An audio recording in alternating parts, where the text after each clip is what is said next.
आमच्या लोटेकर दादांच्या घरी चाललोय, सातारकरांच्या घरी चाललोय. सातारा आपला भाऊ आलाय का आजच सातारावरून. तर बोलला आम्हाला खूप मोठा वंशन देत होता, कंटी पेढे. तर आलो आम्ही गरीब परिस्थितीमध्ये, त्याच्या घरी जातोय.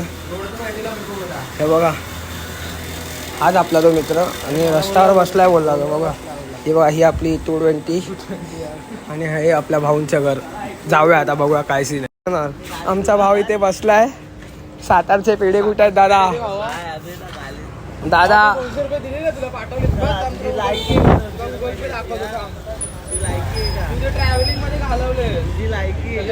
हे पैसे ना आलेत का पेढे?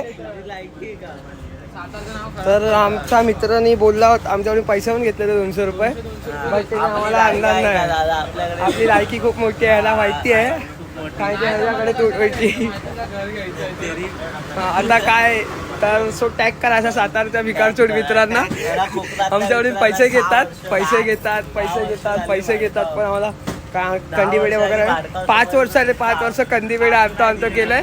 हे बघा गव्हा सोन्याची चैन होती. ए चैन काय विकली काय? अरे हे बाली आत्ताच घेतली आहे भावानी. आणि ते आपली कावासाकी ZX ना त्याच्या घरात उभी आहे. आणि हा इथे ॲक्टिवावर उभा आहे. स्वतःच्या गाडी चांगली ठेवायची आणि दुसऱ्याच्या गाडीची वाट लावायची. तर टॅग करा असा भिकारचोट मित्रांना.